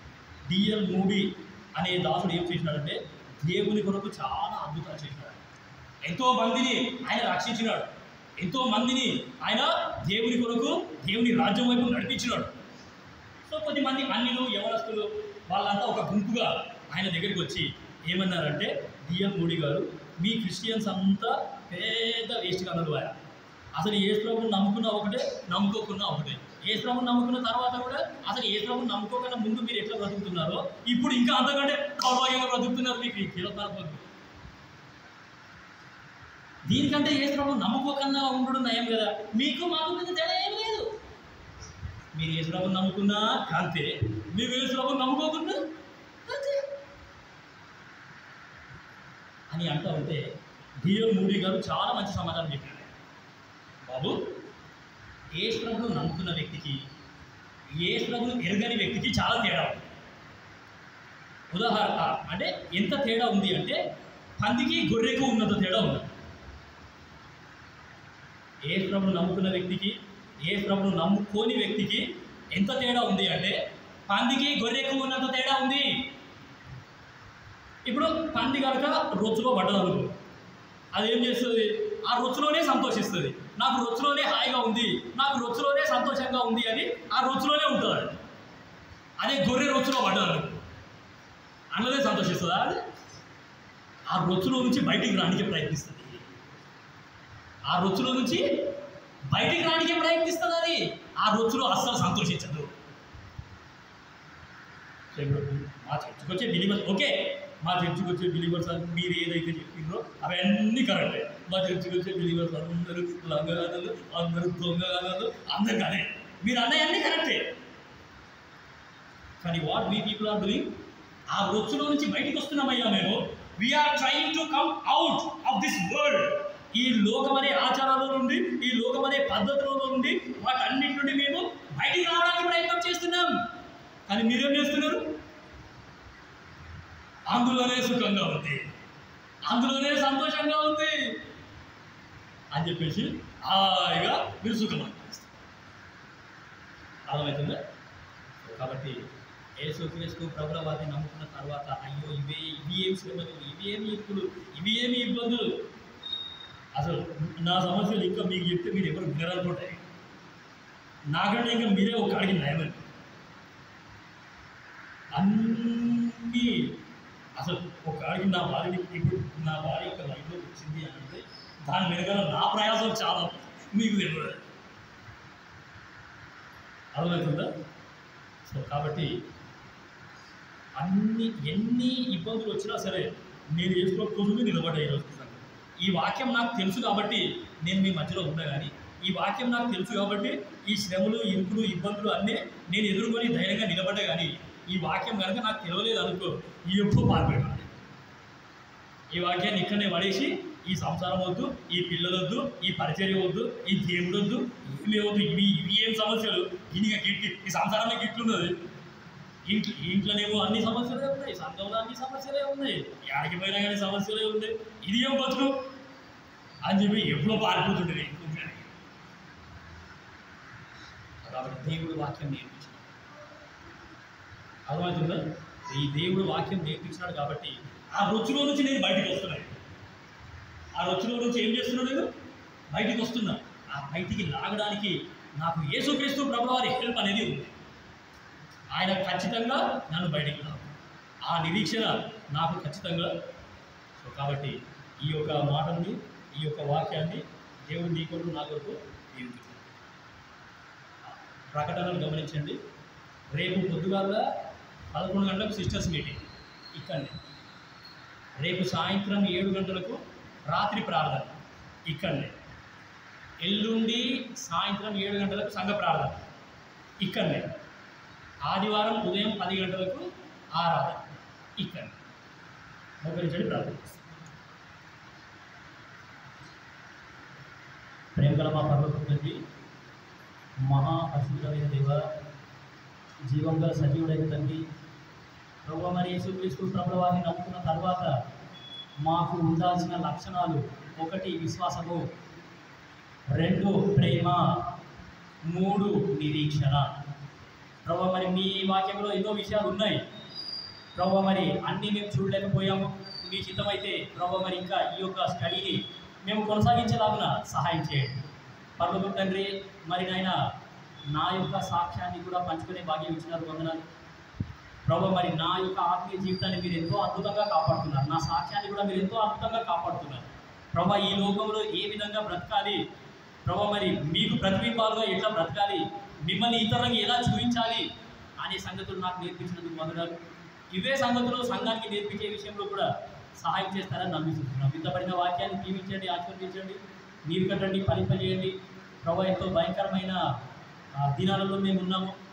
ప్రత్యేకంగా ఇజ్రాయెల్ దేశం కొరకు ప్రార్థన చేస్తున్నాం ప్రభువా. మీ ప్రియులను కాపాడండి, రక్షించండి, భద్రపరచండి, సంరక్షించండి. ఎన్నో యుద్ధాలు ప్రభువా మరి ఆ యొక్క దేశాన్ని ప్రపంచ పటంలో ఉండనివ్వకుండా చేద్దామని ఆ చుట్టుపక్కల ఉన్న ముస్లిం దేశాలన్నీ ప్రభువా ఎంతో పన్నాగాలు పడుతున్నాయి ఇశ్రాయేలును కాపాడువాడు కునుకడు నిద్రపోడు అనే వాగ్దానం నెరవేర్చవలసిందిగా కోరుకుంటున్నాం. మా మధ్యలో మోకరించి ఉన్న మీ యొక్క ప్రియులందరినీ బట్టి స్తోత్రాలు. వాక్యం విన్న మీ ప్రియులందరినీ బట్టి స్తుతిస్తున్నాం. ప్రభా, వాక్యం వాళ్ళు మర్చిపోకుండా సహాయం చేయవలసిందిగా కోరుతూ వస్తున్నాం.